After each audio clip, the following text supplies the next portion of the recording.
अखण्डमण्डलाकारं व्याप्तमेन चराचरं तत्पदं दर्शितं येन तस्मै श्रीगुरुवे नमः। गुरुर्ब्रह्मा गुरुर्विष्णु गुरुर्देवो महेश्वर गुरु साक्षात् परब्रह्म तस्मै श्रीगुरुवे नमः। ध्यानमूलं गुरुमूर्ति पूजामूलं गुरुर्पदं मंत्रमूलं गुरुर्वाक्यं मोक्षमूलं गुरुकृपा मोक्षमूलं गुरुकृपा। भवतापप्रणाशिन्ये आनंद घनमूर्तये ज्ञान भक्ति प्रदायिन्ये मातस्तुभ्यं नमो नमः। मातस्तुभ्यं नमो नमः। विशेषी आनंदमयी माता की, सद्गुरुदेव भगवान की जय।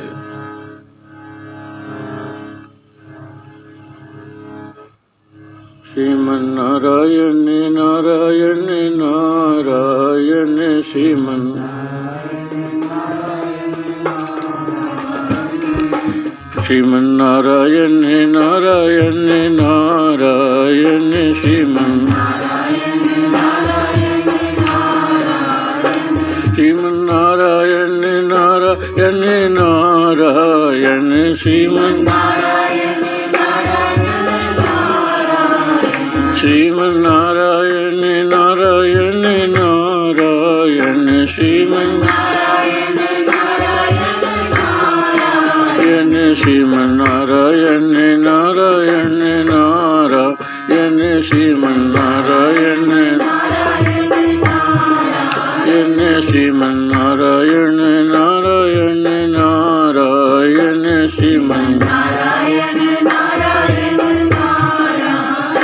श्रीमन्नारायण नारायण नारायण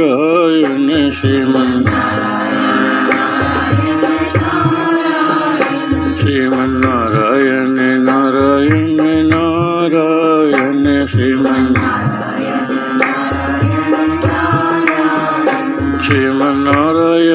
नारायण नारायण श्रीमन्नारायण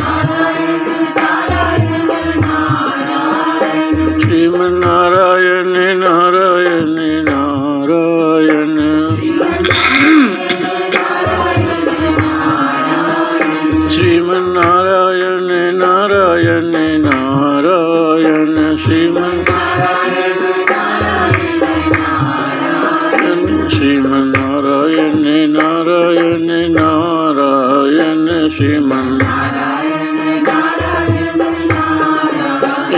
श्रीमन्नारायण नारायण नारायण श्रीमन्नारायण नारायण नारायण श्रीमन्नारायण नारायण नारायण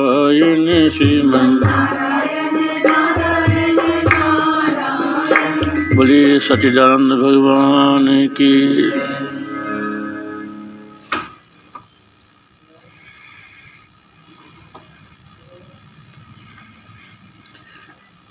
सबसे पहले यदि कोई प्रश्न है कल के सत्संग के विषय में या परसों के, तो अपन वो चर्चा करें, इसके बाद अपन आगे बढ़ेंगे। कोई प्रश्न तो बोलो, थोड़ा बढ़ा दो, आगे बढ़ा दो। क्यों क्यों अरे क्या करना?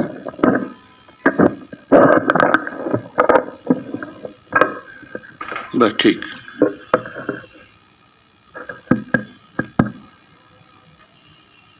हाँ बोलो। जैसे मैं शरीर नहीं हूँ, हाँ, उसमें से शरीर नहीं निकाल दिया, मैं हूँ। ऐसे परमात्मा के लिए अस्थि भांति और प्रिय, तो उसमें मतलब क्या रहेगा कि अपन केवल उसी को अस्थि भांति प्रिय और नाम रूप निकाल दिया। जैसे हमने यहाँ शरीर को अलग किया, वहाँ आपने नाम रूप को अलग किया। फिर अस्थि भांति प्रिय रह गया। नहीं, प्रिय तो रह गया जैसे, पर परमात्मा को पहचानने की जैसे जो परिभाषा सब में देखने की जो है। अस्थि भांति प्रिय परमात्मा का स्वरूप है।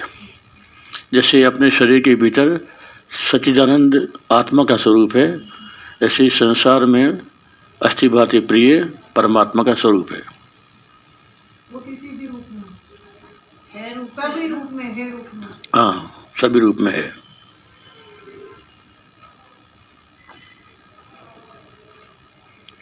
तुम्हारा प्रश्न था कल एक, क्या?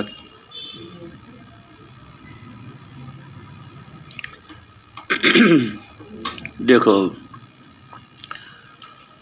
आज एक विशेष बात है साधना की दृष्टि से और समझ की दृष्टि से भी। बहुत ध्यान से सुनना। अस्थि भांति प्रिय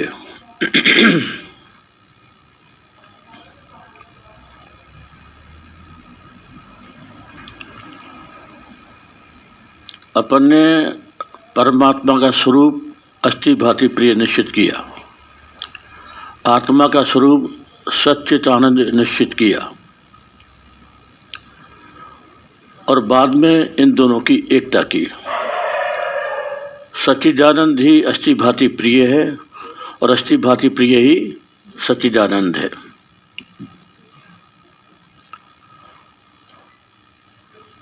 तो अब हमको ये देखना है कि हम परमात्मा का जो स्वरूप है उसका अनुभव किस प्रकार कर सकते हैं,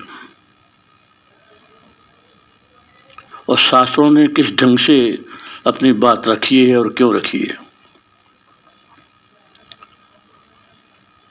परमात्मा के सत्स्वरूप का अनुभव माने अस्थि, इसका स्पष्ट अनुभव हमको नाम रूप के भीतर होता है। हम चाह कर भी परमात्मा की जो अस्थि है, इसको जो हैपना है, उसको हम अलग नहीं कर सकते, वो है ही है। जब भी हम किसी भी पदार्थ को, किसी व्यक्ति को देखेंगे तो उसमें अस्तित्व का बोध तो हमको होगा ही होगा, क्योंकि वो है। माइक है, पुस्तक है, दीवार है, पंखा है, तो हैपना का कभी अभाव नहीं होता। इसका अर्थ ये हुआ कि परमात्मा का जो हैपना है वो हमको जगत में स्पष्ट रूप से दिखाई देता है, अनुभव में आता है। तो परमात्मा के हैपने को हमको नाम रूप के भीतर देखना है, वह वो प्रकट है। अब परमात्मा का जो भांति स्वरूप है, भांति माने भासना या चैतन्य, इस चैतन्य की उपलब्धि हमको बाहर नहीं होती। हैपना तो उपलब्ध होता है, लेकिन जो जड़ वस्तु हैं वह हमको चैतन्य की उपलब्धि नहीं होती। तो चैतन्य की उपलब्धि हमको कहाँ होगी? जीव में, हम में, मैं। परमात्मा की अस्थि सब जगह है, व्यापक है। परमात्मा की भांति व्यापक होते हुए भी उसकी प्रतीति हमको जड़ वस्तु में नहीं होती। उसका अनुभव, उसकी प्रतीति हमको अपने आप में होती है कि मैं हूँ। तो देखो, अब मैं में दो बात हो गई, अपने होने का भी बोध है और अपनी चेतनता का भी बोध है। क्योंकि मैं जानता हूँ, ये माइक किसी को नहीं जानता, लेकिन मैं जानता हूँ। तो चेतना की अनुभूति मुझे हो रही है। तो परमात्मा का जो चैतन्य स्वरूप है उसकी अनुभूति मैं के रूप में होती है। तो मैं है ना, तो यहाँ अस्थि भी होगी और मैं भी हो गया। अब तुम इस भांति को, जैसे तुम पदार्थों से अस्थि को अलग नहीं कर सकते, उसका रहता ही है, इसी प्रकार से मैं से तुम चेतनता को अलग नहीं कर सकते, वो होता ही है। तो अस्थि और भांति दो का अनुभव हमको हुआ, जगह बदल गई। जड़ वस्तु में हैपन आ गया, चेतन में भांति जो है चेतन जीव में आ गई। अब रहा परमात्मा का प्रियत्व, इसको लेकर इनके प्रश्न था कल। तो परमात्मा के प्रियत्व का अनुभव हमको कहाँ होगा? अब तुम लोग बहुत विचार करो। परमात्मा का प्रियत्व उसका अनुभव कहाँ होगा? परमात्मा के अस्तित्व को हमने नाम रूप के आश्रय से जाना, परमात्मा की चेतनता को, चेतन को हमने मैं के रूप में जाना। अब उसकी जो प्रियत्व है या जो आनंद है उसको हम किसके आश्रय से जानेंगे और कैसे होगा? अपने आप से जानेंगे। कैसे? अनुभूति के साथ नहीं, कैसे हो? अपने आप के रूप में भक्ति से हो।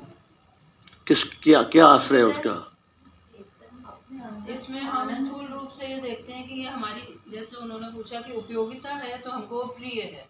जैसे बागड़ कांटा किसान को उसकी उपयोगिता है, इसीलिए वो उसको प्रिय है, तो इसलिए वो स्वार्थ जुड़ गया। लेकिन अपने आश्रय से हम ये देख रहे हैं प्रियत्व अपने आप में है, इसीलिए हम स्थूल रूप से देख रहे हैं कि हमारी उपयोगिता है, इसीलिए हमको प्रिय है, क्योंकि वो परमात्मा का प्रियत्व अपने अंदर है। तो ये तो हुई लॉजिक की बात उपयोगिता है। उपयोगिता देखा तो फिर एक दूसरा आश्रय मिल गया। हाँ, लेकिन एक निराश्रय आनंद, एक निराश्रय हाँ, वो कैसे, अनुभव होती है, वो कैसे होगा? मतलब वो स्वतः ही हो सकता है, नहीं होता ना, वही बात है। अनंतता से आनंद। हाँ, देखो, जैसे नाम रूप के आश्रय से अस्थि का बोध हुआ, मैं हूँ के आश्रय से चेतनता का बोध हुआ, तो इसी प्रकार आनंद का आश्रय है विशुद्ध सत्व। आनंद का आश्रय है विशुद्ध सत्व। जगत में तमस की प्रधानता है, जीव में रजस की प्रधानता है, तो जीव और जगत में आनंद का अनुभव नहीं होता। और जिस सुख का अनुभव हमको होता है अपने में या संसार में, तो वो उपाधि के आश्रय से, मतलब एक सापेक्षिक सुख है। जब तक हमारा सानिध्य है उस वस्तु या व्यक्ति के साथ, तब तक वो सुख है। सानिध्य समाप्त हुआ, सुख भी समाप्त हो गया। एक ही वस्तु सुख भी देती है, दुख भी देती है। लेकिन परमात्मा का जो निरपेक्ष सुख है, जो जिसे हम आनंद कहते हैं, उसका आश्रय जीव और जगत नहीं बन सकता। उसका आश्रय है ईश्वर। ईश्वर के आश्रय से हमको परमात्मा का जो आनंद स्वरूप है, उसका जो प्रेम स्वरूप है, उसका जो प्रियत्व है, उसकी अनुभूति होती है ईश्वर के आश्रय से। अब ईश्वर माने क्या? ईश्वर माने विशुद्ध सत्व। विशुद्ध सत्व वो सत्व जो रज और तम से दबा हुआ नहीं है। जीव के भीतर जो सत्व है उसकी उपाधि क्या मानिए? अविद्या। अविद्या किसे कहते हैं? मलिन सत्व। मतलब वो सत्व जो रज और तम से दबा हुआ है, वो मलिन सत्व कहलाता है।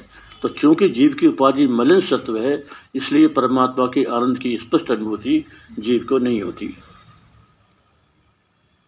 तो जगत में तो सवाल ही नहीं है, वो तमोगुण से तमोगुण है वो। तो परमात्मा के आनंद स्वरूप का अनुभव जब हमको होगा, वो होगा विशुद्ध सत्व के आश्रय से। तो अब प्रश्न ये हुआ कि अब विशुद्ध सत्व को हम कैसे प्रकट करें?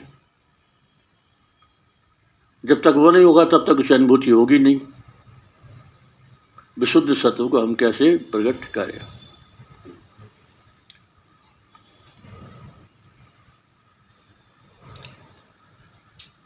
उपाय तो बहुत सारे हैं। भक्ति मार्ग में तो भगवान के नाम के आश्रय से होता है, पूजा के आश्रय से होता है, पाठ के आश्रय से होता है। भावना की प्रधानता रहती है। भाव हमारा गहरा होते होते होते वो परमात्मा से एकाकार हो जाता है और विशुद्ध सत्व प्रकट हो जाता है। हमको आनंद आने लगता है। मैंने साधक की भाव समाधि लग जाती है, तो भाव समाधि में परमात्मा के आनंद का अनुभव होता है। तो ये हुई भक्ति मार्ग की बात। ज्ञान मार्ग में हम लोग कैसे अनुभव कर सकते हैं? तो उसका उपाय ये है कि मैं हूँ तो हमने पकड़ लिया, तो इस मैं हूँ में यदि हम गहरे जाएंगे, मैं हूँ चैतन्य स्वरूप हूँ, भासमान हूँ और मैं आनंद स्वरूप हूँ, ये जो जब ऐसी वृत्ति सच्चिदानंदाकार वृत्ति हमारे चित्त की बनेगी कि मैं सच्चिदानंद स्वरूप हूँ, मैं भासमान हूँ, ये जो वृत्ति है ये जब गहरी होगी तो गहरी होते होते होते ये विशुद्ध सत्व को प्रकट कर देगी और विशुद्ध सत्व साथ आनंद को प्रकट कर देगी। तो ये अभ्यास करना चाहिए, ये अभ्यास से होगा, इसमें कोई लॉजिक और कोई बुद्धि इसमें काम नहीं करेगी। हमने बुद्धि से समझ लिया कि परमात्मा सच्चिदानंद स्वरूप है, हम सच्चिदानंद स्वरूप हैं, लेकिन सच्चित की अनुभूति होती हुई भी आनंद की अनुभूति से हम वंचित रह जाएंगे। समझ वहाँ, क्योंकि वहाँ समझ का प्रवेश नहीं है, वहाँ बुद्धि का प्रवेश नहीं है। तो ये जो हमारी समझ है अभी सच्चित स्वरूप की, ये जब गहरी होगी तो ये आनंद को प्रकट कर देगी। ये है मतलब हमारी वृत्ति समाप्त होना चाहिए। आपने बाबा संबोधि वन में यही लिखा है कि पहले मैं हूँ शरीर से अलग होके, फिर धीरे से मैं भी हट जाता है, केवल अस्तित्व हूँ मात्र रह जाता है। हाँ।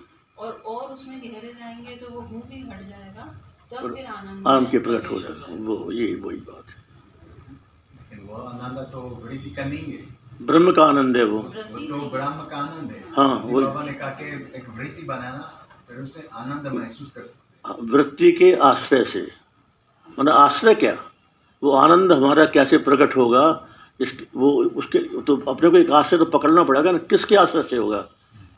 जैसे हमने अस्थि को नाम रूप के आश्रय से जाना, अपने चैतन्य को मैं के आश्रय से जाना, तो परमात्मा को जानने का आश्रय क्या, तो हूँ में डूबो,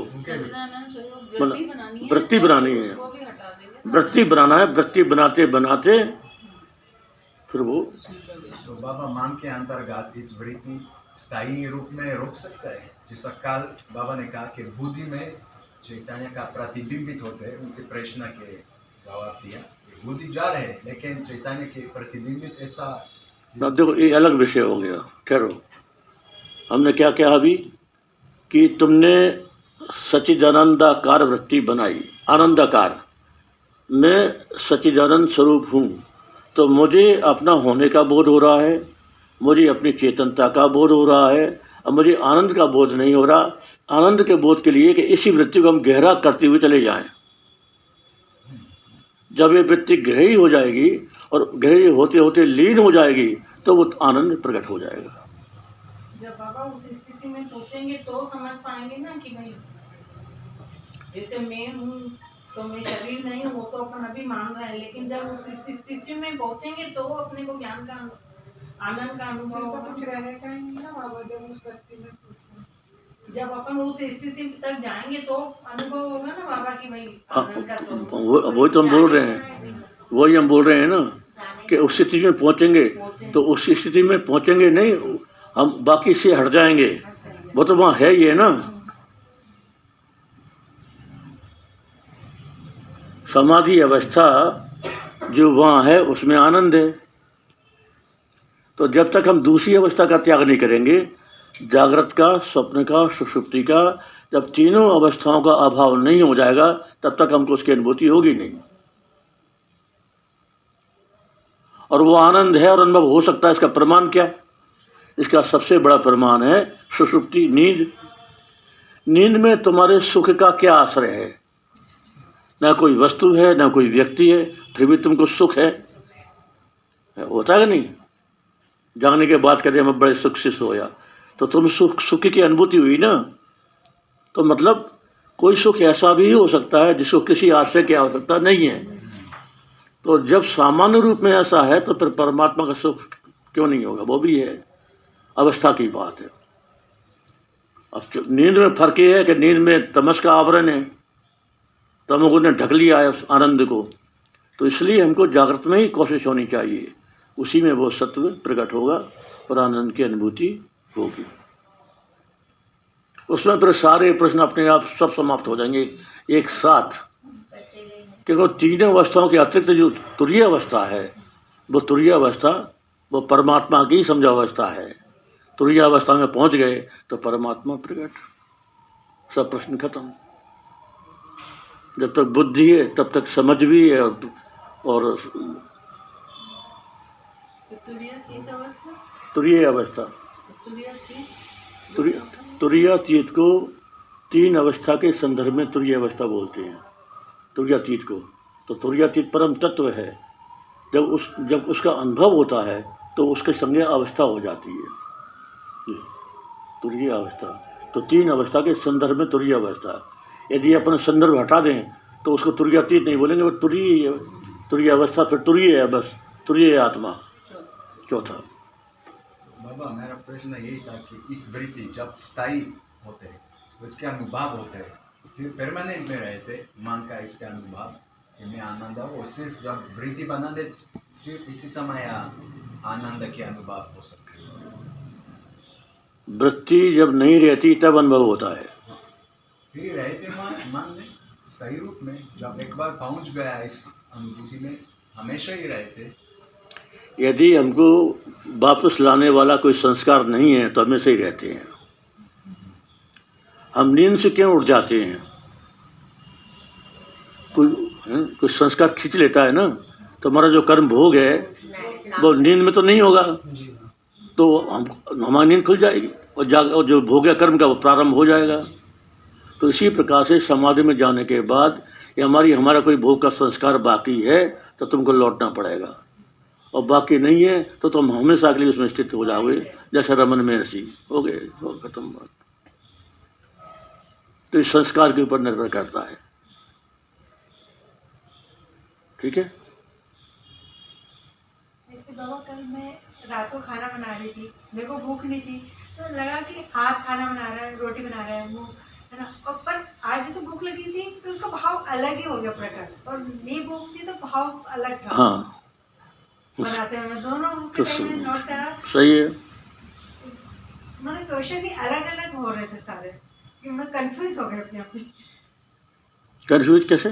कि मतलब भूख लगती तो उसका पूरा मतलब भाव अलग चल हाँ हाँ, और ना यानी तुम्हारी वृत्ति को भूख ने पकड़ लिया ना। हाँ, उससे वो पकड़ा और वो। लेकिन जब ये अभ्यास की कमी है, अभ्यास जब अपना बढ़ता है, गहराई आती है, तो हर अवस्था में हम अपने आप को अलग रख सकते हैं। मैं साक्षी चैतन्य हूँ, अगर ये वृत्ति हमारी गहरी हो जाए तो हर अवस्था में हम साक्षी ही बने रहेंगे, सही अपना काम करता रहेगा, मन भी चलता रहेगा, लेकिन हमारी जो चेतना है बिल्कुल अलग। तो ये कब होता है? जब हमको एक बार भी यदि इसका स्पर्श हो गया, फिर इसको समझना भी सहज है और टिकना भी सहज है, लेकिन उसका स्पर्श होना चाहिए एक बार, भले वो 1 ही मिनट का हो, लेकिन होना चाहिए, वो जरूरी है। सही समझ तभी आती है। ठीक है।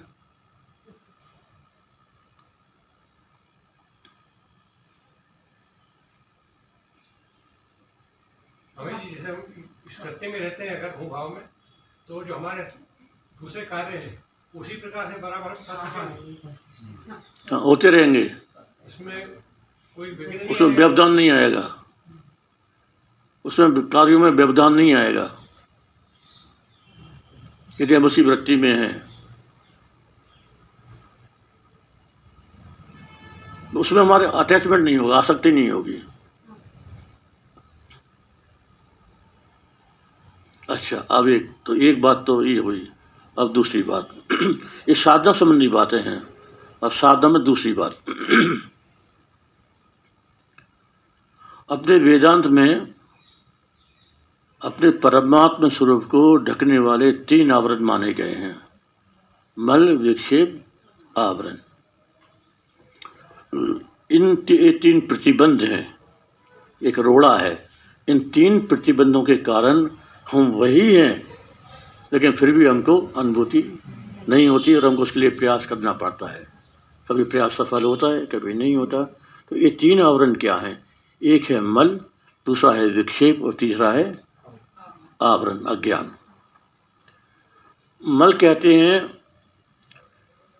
जो कुछ भी कर्म किए हैं हमने, कर्तृत्व बुद्धि से युक्त होकर जो भी हमने कर्म किए हैं, जो भी अशुभ कर्म है, शुभ कर्म है, तो वो अशुभ कर्म इकट्ठे होकर के मल नामक प्रतिबंध बन जाता है। मल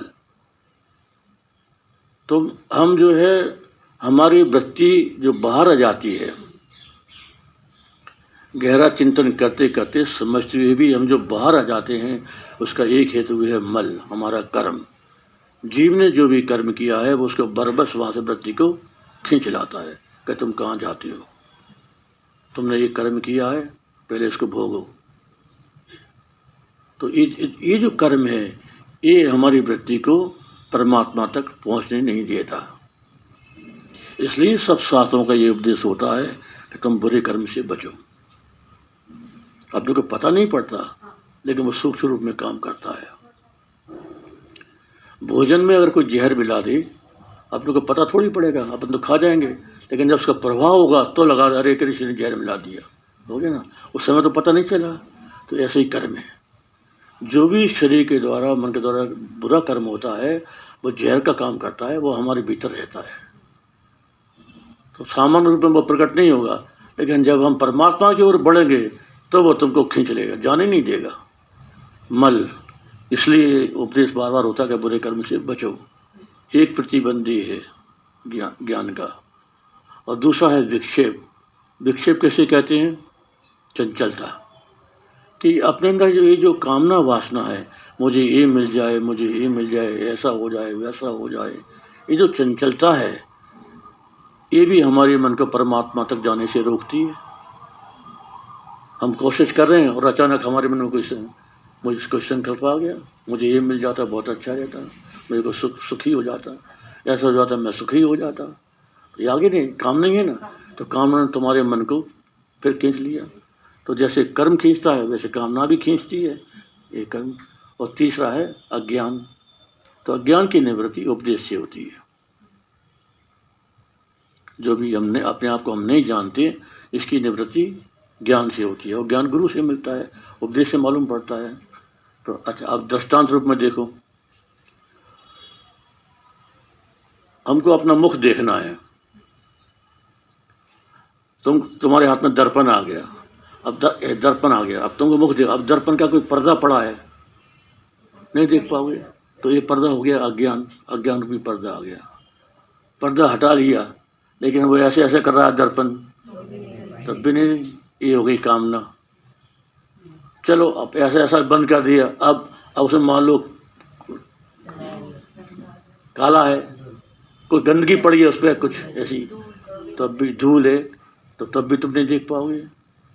तो इसका मतलब ये हुआ कि यदि दर्पण में हमको स्पष्ट रूप से अपना मुख देखना है, तो ये तीन चीज़ें वहाँ नहीं होना चाहिए, ना तो धूल होना चाहिए, ना वो हिलना चाहिए, और ना उसके सामने कोई पर्दा होना चाहिए। तो धूल हो गई या कर्म, और हिलना हो गया कामना, और पर्दा हो गया अज्ञान। इसलिए शंकराचार्य जी लिखते हैं अविद्या काम कर्म, ये तीन नाम दिए हमने। हमारे ज्ञान में प्रतिबंध है अविद्या, कामना और कर्म। तो इससे अपने को बचना चाहिए। अपनी कामनाओं को कम करो, बुरे कर्मों से बचो, और सत्संग करो। सत्संग से अज्ञान दूर हो जाएगा।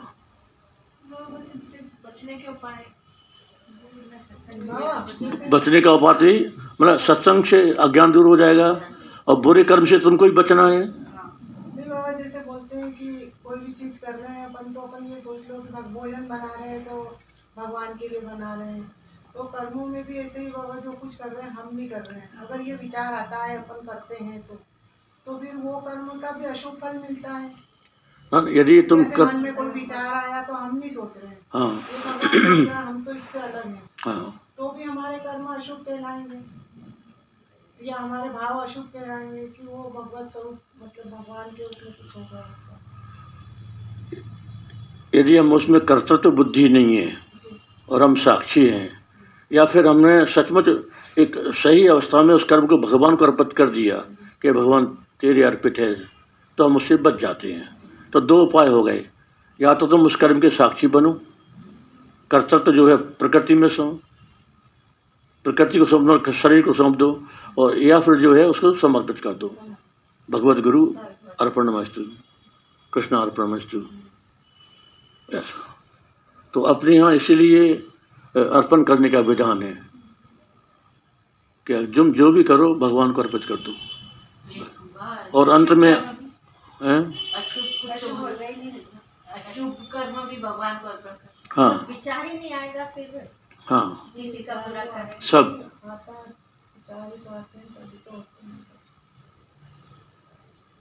सब भगवान को सौंप दो। माँ कहती है कि जो गाय होती है वो अपने बछड़े को चाटती है, मतलब उसे जिसका जो मल है उसको वो चाट लेती है, उसका वात्सल्य है। तो इसी प्रकार जो भगवान होते हैं वो अपने भक्त के मल को चाट लेते हैं, उसका जो भी बुरा कर्म है उसको चाट लेते हैं। लेकिन तुम भक्त बनो, मतलब शरणागति तो हो, वैसी भक्ति तो हो, तो वो तुम्हारे मल को दूर कर देंगे। वो वात्सल्य है ना उनमें।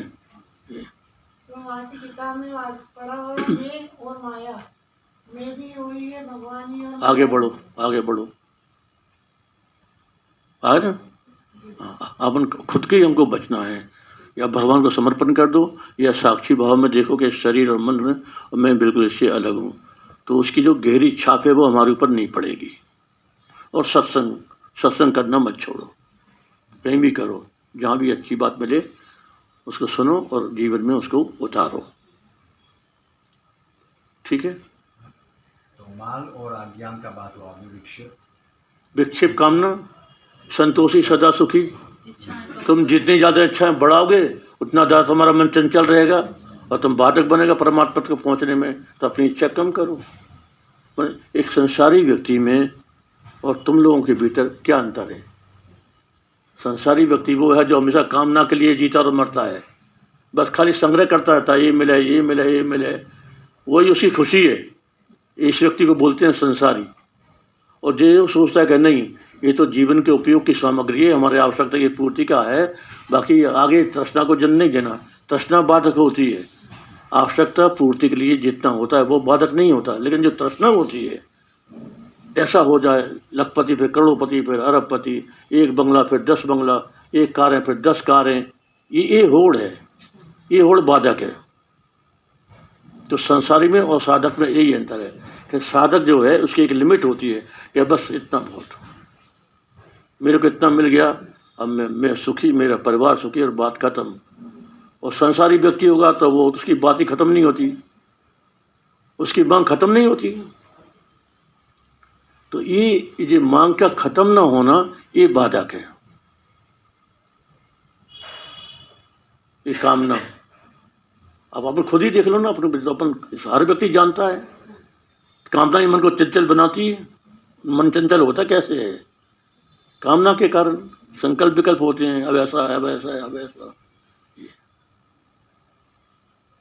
चलो और फिर इच्छाओं और कामनाओं के बिना या तो पर्सन ज्ञानी हो जाएगा या तो फिर वो फिर डिप्रेस हो जाएगा, कि जैसे कि इच्छा खत्म होगी। साधक की बात है ना। तो या तो अपन इच्छाओं के बिना ज्ञान तो बात नहीं, तो अभी हमने क्या किया? संसारी और साधक में अंतर क्या है? कामना मना नहीं किया, कामना उतनी रखो जिसमें तुम्हारा जीवन चलता रहे, बस। बाकी तो कोई लिमिट नहीं है उसकी। तो वो तो बस संसारी हो गया ना व्यक्ति। आगे बढ़े आगे, ले पढ़ो किताब। सदगुरुदेव भगवान की जय। तो तुम लोग आज से निश्चय कर लो कि कामनाओं पर मन पे लगाम कसोगे, थोड़ा तो कसोगे, और हम परमात्मा का अनुभव करने का सच्चे दिल से प्रयास करेंगे, क्योंकि उसी में सच्ची शांति है। संसार में व्यक्ति संसार का संग्रह शांति के लिए करता है, सुख के लिए करता है, लेकिन तो सुख को शांति मिलती नहीं है, क्योंकि संग्रह जो है दुखदायी होता है। तो इसलिए अपने मन में संकल्प करो कि अब हमारा लक्ष्य संग्रह करना नहीं है, परमात्मा रूपी धन को कमाना है, परमात्मा से मिलना है हमको, उसी में हमारे जीवन की सार्थकता है। अपन लोग अब सत्संग को आगे बढ़ाते हैं। वेदांत प्रक्रिया प्रश्न 12। जिस ज्ञान के बिना मुक्ति नहीं होती वे ज्ञान क्या है? हम सब मुमुक्षु हैं, मोक्ष चाहते हैं, हमारे जीवन का लक्ष्य मोक्ष है, और मोक्ष होता है ज्ञान से। तो अब प्रश्न ये हो रहा है कि जिस ज्ञान से मुक्ति होती है वो ज्ञान क्या है, उस ज्ञान की बात है। ब्रह्मात्मा की एकता का ज्ञान ही वास्तविक ज्ञान है। ये ब्रह्मात्मा की एकता का ज्ञान ही वास्तविक ज्ञान है। ब्रह्म क्या है? अस्थि भांति प्रिय। ब्रह्म में अस्थि भांति प्रिय है। और आत्मा क्या है? तो सच्चित आनंद और अस्थि भांति प्रिय की जो एकता का ज्ञान है वो वास्तविक ज्ञान है, जिस ज्ञान से मुक्ति होती है। ब्रह्मात्मा के बोध, इसको बोलते हैं ब्रह्मात्मा के बोध। ब्रह्म और आत्मा की एकता का बोध, इस ज्ञान से मुक्ति मिलती है। अब तुम पढ़ते जाओ, हम बोलते जाएंगे। ब्रह्मात्मा की एकता विषय ज्ञान कितने प्रकार का है? श्रवण ज्ञान, मनन ज्ञान, निधिध्यासन ज्ञान तथा अनुभव ज्ञान, इस प्रकार से 4 प्रकार का है। तो ब्रह्मात्मा के ज्ञान कितने प्रकार का हो गया? 4। कौन कौन से? श्रवण, मनन, निधिध्यासन और अनुभव। तो अभी अपना कौन सा चल रहा है? अपना श्रवण चल रहा है। मनन तुमको करना है, निधिध्यासन तुमको करना है। जब श्रवण, मनन, निधिध्यासन 3 स्टेप पूरी हो गए तो वो अनुभव में पलट जाएगा। तो हर ज्ञान अपने आप से अलग है। श्रवण जो हो रहा है, मनन में कुछ और दिखेगा, निधिध्यासन में कुछ और दिखेगा। जब अनुभव में जाओगे तो बात ही पलट जाएगी बिल्कुल। एक सीढ़ी क्रम है उसका। एक श्रवण ज्ञान किसे कहते हैं? उत्तर, चतुष्टय साधन संयुक्त होकर श्रोत्रिय ब्रह्मनिष्ठ सद्गुरु के मुख से तत्वमस्यादि महावाक्यार्थों के सुनने का नाम श्रवण है तथा संपूर्ण वेदांत वाक्यों के तात्पर्य निश्चय का नाम भी ब्रह्म वेदताओं ने श्रवण कहा है। श्रवण, श्रवण किसे कहते हैं?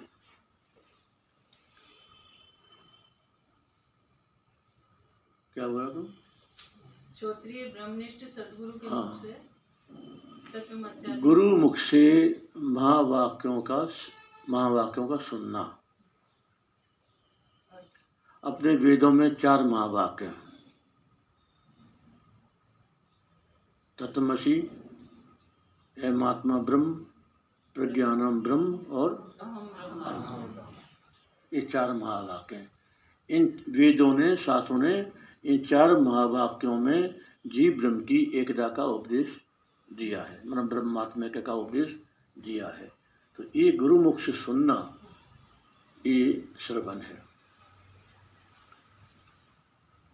शास्त्रों का सिद्धांत ये है कि जो उत्तम अधिकारी, इसमें साधन चतुष्टय संपन्न होकर, साधन मतलब 4 साधन से जो संयुक्त है, ऐसा यदि कोई अधिकारी है तो उसको सुनने से ही ज्ञान हो जाएगा।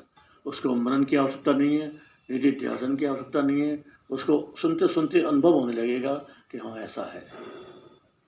किसको? जो साधन चतुष्टय संपन्न है। साधन चतुष्टय कौन कौन से हैं? विवेक, वैराग, षट संपत्ति, मोक्ष। ये 4 साधन है। ये सब आगे आएगा बात। लेकिन 4 साधनों से संपन्न होकर के जो श्रवण करेगा उसको तत्काल सुनते सुनते ही ज्ञान हो जाएगा। हो गया? अच्छा, अब फिर दूसरे का दूसरा लक्षण किया है कि वेदांत वाक्यों जो श्रुति, जो शास्त्र हैं, उनके वाक्यों के सुनने का नाम भी श्रवण है। तो उसका अर्थ ये हुआ कि यदि श्रोता पठित है, उसने शास्त्रों का अवलोकन किया है जिज्ञासु ने, तो शास्त्रों में कई बार परस्पर विरोधी बातें भी रहती हैं।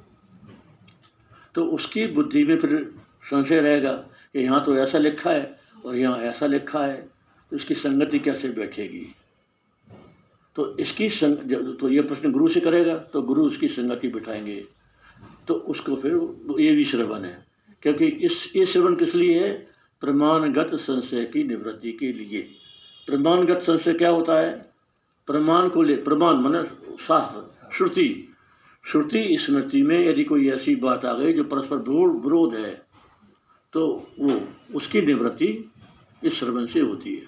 और यदि किसी ने शास्त्र पढ़े ही नहीं है तो उसको शंका होगी नहीं कि वहाँ ये लिखा है कि वहाँ ये लिखा है, तो शंका नहीं होगी, तो उसके लिए शास्त्र श्रवण का कोई प्रयोजन भी नहीं है।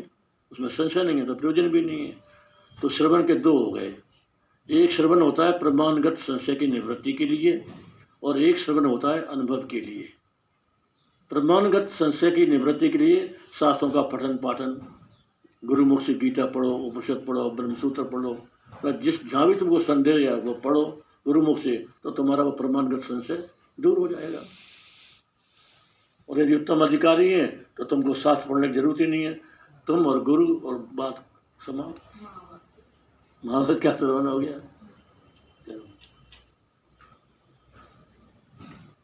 श्रवण बताया ना, ज्ञान चार प्रकार का श्रवण। हाँ चलो आगे। ज्ञान के 4 साधन कौन कौन से हैं? हाँ 4 साधन, विवेक, वैराग्य, षट संपत्ति, मुमुक्षुता, ये 4 साधन हैं। विवेक, षट संपत्ति, याद रखना है, सब भूलना नहीं, ये प्रक्रिया है। इस प्रक्रिया रह गई तो तुम बिल्कुल जैसे अपना रोड बना दिए गुरुओं ने, सड़क बना दी, अब सीधे चले जाओ बिल्कुल। तो ये प्रक्रिया का ज्ञान हो जाएगा ना तो अपन कहीं भटकेंगे नहीं, निश्चिंत रहेंगे बिल्कुल। हाँ, विवेक, वैराग्य, षट संपत्ति और मुमुक्षुता। विवेक किसे कहते हैं? इस संसार में नित्य और अनित्य वस्तु क्या है, इसका विचार करना, अर्थात ब्रह्मात्मा नित्य है और उससे अतिरिक्त समस्त पदार्थ अनित्य हैं। इस प्रकार के विवेचन का नाम विवेक है। विवेक, आत्मा अनात्म विवेक। परमात्मा नित्य है और संसार अनित्य है, हम आत्मा नित्य हैं और ये शरीर अनित्य है। ऐसा जो विचार और ज्ञान है इसका नाम है विवेक। ये विवेक हमेशा अपना जागृत रखना चाहिए। आदमी गलती करता है अपने को भूलने के बाद, यदि उसका विवेक बना रहे तो गलती नहीं करता, और विवेक जहाँ मन में पड़ा वो गलती हो जाती। अपने कठोपनिषद में एक बहुत अच्छा दृष्टांत है कि रथ है, तो ये शरीर रथ है, तो रथ में घोड़े हैं, लगाम है और सारथी है, और उसके भीतर उसका मालिक बैठा है। तो वो शास्त्र कहते हैं कठोपनिषद कि शरीर रूपी रथ है, इंद्रियां रूपी घोड़े हैं, मन रूपी लगाम है, बुद्धि रूपी सारथी है, और इस रथ में जीवात्मा बैठा हुआ है। यदि अब वो सारथी यदि अच्छा है तो लगाम को पकड़ कर रखेगा। घोड़ों का स्वभाव होता है हरेरी घास की ओर दौड़ना, तो इधर मुंह मारेंगे इधर मुंह मारेंगे और वो रथ गया, टूट जाएगा, खत्म। बेचारा वो सारथी तो घोड़े से वो भी मारा गया, जब मालिक बैठा था अपने लक्ष्य पर नहीं पहुंच पाया। यदि मान लो सारथी बुद्धिमान है तो लगाम को कस के रखेगा, तो सीधा वो रथ परमात्मा तक पहुंच जाएगा। ऐसा है। तो सारथी किसको माना? बुद्धि को। तो विवेक बुद्धि में होता है। तो यदि हमारी बुद्धि विवेक संपन्न है तो मन रूपी लगाम को कस के रखेंगे और इंद्रियों को संयम में रखेंगे तो हमको अपने लक्ष्य की प्राप्ति हो जाएगी। ये विवेक है। इसलिए विवेक की महत्ता है, विवेक होना चाहिए। नित्य अनित्य वस्तु का विवेक कि हम आत्मा नित्य है और शरीर मतलब मैं, आत्मा मतलब मैं, समझो कि मैं नित्य हूँ और शरीर नित्य है। अगर तुम्हारे मन में ये बात जम गई कि मैं नित्य हूँ तो मृत्यु का भय खत्म, कि शरीर मरेगा मैं तो मरूंगा नहीं, तो मृत्यु के भय दूर हो जाएगा। कुछ भी बात होगी मान अपमान तो वो भी नहीं सताएगा। शरीर को कहा मुझे नहीं कहा, मैं विवेक का फल देखो। तो कब हो गए? जब शरीर से जुड़े और हमारे अंदर रिएक्शन प्रारंभ हो गया, तो ये अविवेक हो गया। ये भगवान ने विवेक मनुष्य को दिया है, सबको नहीं दिया। विवेचन का नाम विवेक है।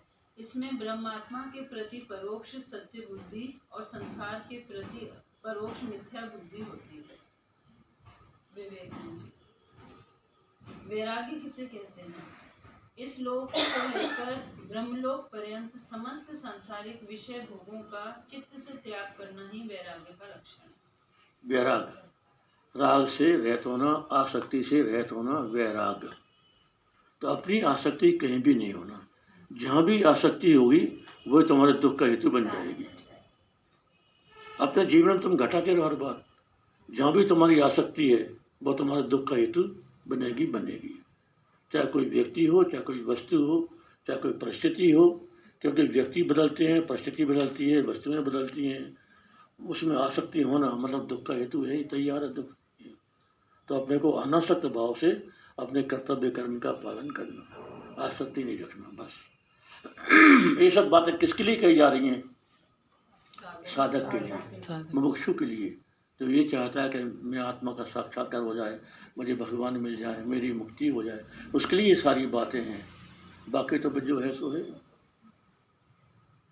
वैराग, है ना, राग से रहित होना, आसक्ति से रहित होना। कमल पत्र की तरह कीचड़ में उगता है लेकिन कीचड़ से अलग। समाधि षट संपत्ति क्या है? शम, दम, उपरति, तितिक्षा, श्रद्धा और समाधान, ये षट संपत्ति है। षट माने छह, छह को संस्कृत में बोलते हैं षट, तो षट संपत्ति मतलब छह। तो कौन कौन सी बताई इनने? शम, दम, उपरति, और समाधान, ये छह ये षट संपत्ति है। तो मुमुक्षु को, भगवत भक्त को, साधक को इन छह से संपन्न होना चाहिए। अब क्या क्या है अब बताओ। शम क्या है? विषयों में जाते हुए मन को रोक लेने का नाम शम है। पूरा पढ़ रहे दम क्या है?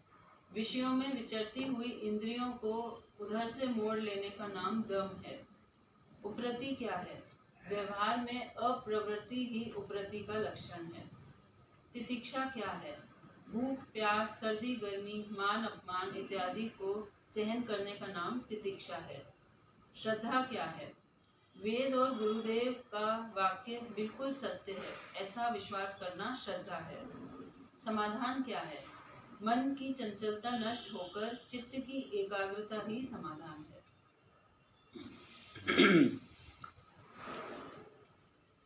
मन पर नियंत्रण, ये हो गया शम। इंद्रियों का नियंत्रण, ये हो गया दम। शम, दम। तितिक्षा, सहन करना। उपरति, व्यवहार में अप्रवृत्ति, मतलब ये है कि जिसको वैराग होता है वो अनासक्त होकर के सारा काम करता है, लेकिन जो उपराम होता है उसकी कर्म में प्रवृत्ति नहीं होती, वो प्रवृत्ति साधु बन जाएगा सीधा। जब कर्म में प्रवृत्ति नहीं होगी तो फिर क्या करेगा वो? तो जिसमें उपरामता होती है, जैसे राजा जड़ भरत, ये उपरामता, तो कर्म में प्रवृत्ति नहीं है, अपने बस भगवान में तन्मय होकर के बैठे हैं। ब्रह्मा कर जीवन में आत्मा हूँ, मैं आत्मा हूँ, बस मुझे कुछ नहीं चाहिए। तो उपरति का भाव ही रहता है कि मुझे कुछ चाहिए ही नहीं, तो मैं कर्म मेरे को किस लिए करना है? कर्म तुम इसलिए करते हो कि मुझे ये मिल जाए, ये मिल जाए। अब जब इच्छा ही जब खत्म हो गई मेरी, समझा, जब मेरी कोई इच्छा ही नहीं है तो मैं कर्म क्यों करूँ? कर्म को चाहे तो इच्छा है तो कर्म करो। तो इसका नाम है उपरति, उपरामता।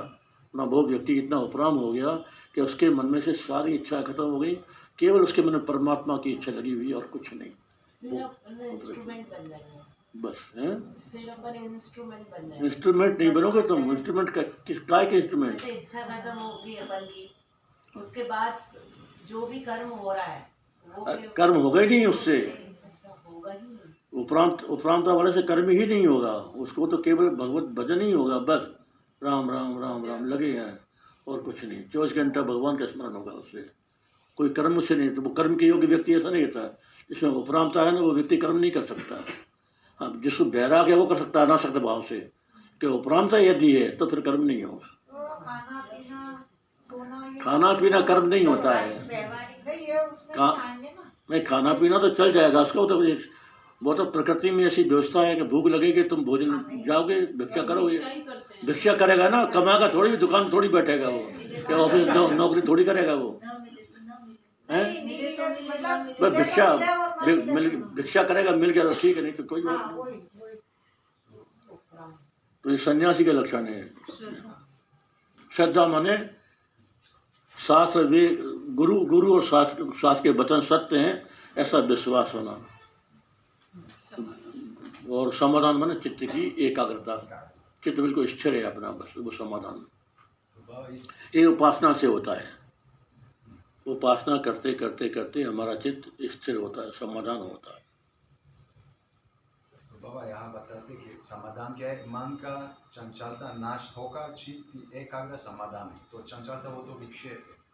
हाँ, तो उपासना वो तो भक्त लोग तो करते हैं, तो यहाँ का क्या उपाय है विक्षेप नाश करने के? विक्षेप का उपाय क्या है इस प्रक्रिया में होते हैं?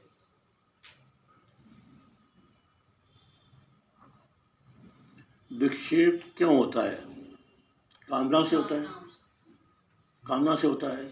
यदि जिसमें ये विवेक जाग गया कि कामना मेरे लक्ष्य की प्राप्ति में बाधक है, तो कामना का वो त्याग करेगा ना। तो विवेक से होता है। इस मार्ग में विवेक के माध्यम से, वैराग के माध्यम से उसकी मन की चंचलता नष्ट होती है। विवेक और वैराग उसका साधन है। जैसे उपासना में भगवान का नाम और पूजा पाठ साधन है, यहाँ विवेक और वैराग साधन है। ये षट संपत्ति, सम दम तितिक्षा और प्रति श्रद्धा और समाधान, ये छह। हर साधक को प्रयास करना चाहिए कि ये संपत्ति हमारे भीतर आए। इसको संपत्ति इसलिए कहते हैं, संपत्ति से जैसे तुम्हारे संसार के काम पूरे होते हैं, तो इस संपत्ति से भगवान रूपी जो धन है वो हमको मिल जाता है। भगवान की प्राप्ति का साधन है, इसलिए संपत्ति है, ये असली धन है। ये रहेगी तो हम भगवान की ओर आगे बढ़ जाएंगे, नहीं रहेगी तो अटक जाएंगे। उपरोक्त साधन चतुष्टय संपन्न साधक ही आत्मज्ञान का अधिकारी होता है। ये अधिकारी क्वालिफिकेशन। अधिकारी को क्या करना चाहिए? आत्मा अनात्मा का विचार करना चाहिए। आत्मा अनात्मा का विचार कैसा करना चाहिए? हाँ, ये मुमुक्षुता का लक्षण। मुमुक्षुता का लक्षण क्या है? जन्म मरण रूप संसार बंधन से मेरी मुक्ति हो, इस प्रकार की तीव्र इच्छा होने का नाम मुमुक्षुता। हाँ, विवेक, वैराग, षट संपत्ति और मुमुक्षुता। मुमुक्षुता मतलब मोक्ष की इच्छा, कि मैं संसार बंधन से छूट जाऊं, मैं मुक्त हो जाऊं, ये इस इच्छा का नाम है मुमुक्षुता। या मुझे भगवान की प्राप्ति हो जाए, मुझे और कुछ नहीं चाहिए, केवल मुझे भगवान चाहिए, बस ये मुमुक्षा है। अधिकारी को क्या करना? अब देखो ये मन की स्थिति कैसी है। अब संसार में जैसे धन की इच्छा है, उसके अंदर कैसी खलबली रहती है, मुझे ऐसा मिल जाए, या कैसे धन ज़्यादा आ जाए, कैसे ज़्यादा दुकान में ग्राहक बढ़ जाए, मेरी सैलरी बढ़ जाए, ये सब रहता है ना। तो जैसे ये है, हमको जब भगवान को प्राप्त करना है तो फिर वैसी भाव आना चाहिए भीतर कि मुझे कैसे भगवान मिलेंगे, मैं क्या करूं, क्या नहीं करूं, कैसे करूं, किससे मिलूं, किससे पूछूं, क्या पढ़ूं, ये इस तरह की बात आएंगे उसके दिमाग में। मुमुक्षुता, तो मुमुक्षुत्व के द्वारा एकाग्र बन जाते हैं, या एक हाँ, जब अगर सच्ची जिज्ञासा होगी तो अपने आप बाकी साधन सब अपने आप हो जाएंगे। यदि तुम्हें सच्ची जिज्ञासा हो गई तो बाकी साधन अपने आप जुड़ जाते हैं, और इसमें भी कमी है तो फिर सब कमजोर मामला रहता है। मुमुक्षुता, ये हो गई षट संपत्ति। आत्मा अनात्मा का विचार कैसा करना चाहिए? ऐसा जो मुमुक्षु है उसको सबसे पहले गुरु के पास जाना चाहिए, किसी संत की खोज करना चाहिए जो उसको परमात्मा से मिला सके। सब अधिकारी को वहाँ गया तो गुरु से उपदेश मिला, कह बेटा देखो ये मार्ग है। उत्तम अधिकारी होगा तो बोलेंगे तेरे को भ्रम हो गया है, तू तो खुद ही वो है, किसको तू पाना चाहता है। अगर उत्तम अधिकारी होगा तो, और मध्यम होगा तो कहेंगे बेटा चल ये नाम जप। ऐसा अलग अलग है, जैसा अधिकारी होता है वैसा उपदेश होता है, वैसा ही मार्गदर्शन होता है अधिकारी के अनुसार। यदि मान लो किसी में कर्म का संस्कार है तो उसको निष्काम कर्म में लगा देंगे, तुम सेवा करो, कुछ मांगो मत, केवल सेवा करते जाओ। और किसी का भजन भगवान में प्रीति है तो उसको मंत्र दे देंगे, भगवान की मूर्ति दे देंगे और कि भाई जप करो, इसकी पूजा करो। और किसी की जब कर्म में भी नहीं है और भक्ति में भी नहीं है और किसी विशुद्ध जिज्ञासा है तब तो उसको तत्वमसी का उपदेश कर देंगे कि तुम ब्रह्मात्मा के बोध करो, तुम तो आत्मा हो, तुम शरीर नहीं हो, ये उपदेश मिलेगा। फिर समझ गए ना। तो अब जिसका जैसा अधिकार। आज के समय में उत्तम अधिकारी मिलना मुश्किल है, गुरु लोग इस बात को जानते हैं, इसलिए जो प्रारंभ होती है बात वो सेवा से शुरू होती है कि सबसे पहले तुम सेवा करो। सेवा करते करते तुम्हारा चित्त शुद्ध होगा, फिर तुमको भक्ति का अधिकार, भक्ति करो, फिर भगवान की भक्ति करते करते चित्त शुद्ध हो जाएगा, तब तुम अधिकारी बनोगे। उसके बाद फिर वेदांत का श्रवण करना। तो अपने को, क्योंकि अपन उत्तम अधिकारी नहीं है, अपने अंदर उतनी उपरामता भी नहीं है, वैराग्य भी नहीं है, तो अपने को क्या करना। इसलिए अपने को सेवा करना भी नहीं छोड़ना चाहिए, भगवान की भक्ति भी नहीं छोड़ना चाहिए, और साथ साथ सत्संग करना चाहिए। तो सेवा और भक्ति को साथ रख के अपने को सत्संग करना चाहिए, क्योंकि हम उत्तम अधिकारी नहीं है, हमको उतना वैराग्य नहीं है, उपरामता नहीं है। तो ये तो जीवन में भगवान ने, जैसा हम हमेशा कहते हैं, भगवान ने अपने को 3 चीज़ दी है, शरीर दिया है, मन दिया है और बुद्धि दी है। शरीर से सेवा करो, मन से भगवान का स्मरण करो, और बुद्धि से आत्मा अनात्मा का विचार करो। ये हमारे व्यक्तित्व की संपूर्णता है, क्योंकि हमारे व्यक्तित्व में 3 घटक हैं, हम किसी की भी उपेक्षा नहीं कर सकते। तो शरीर का उपयोग करो, मन का करो, बुद्धि का करो।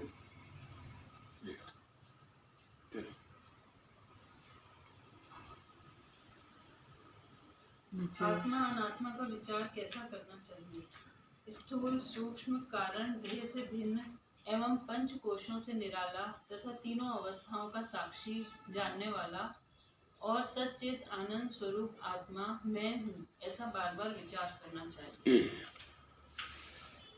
अब अपने अंदर जिज्ञासा पैदा हुई, अपने को गुरु मिले, तो आप कह रहे हैं कि आप विचार कैसे करें।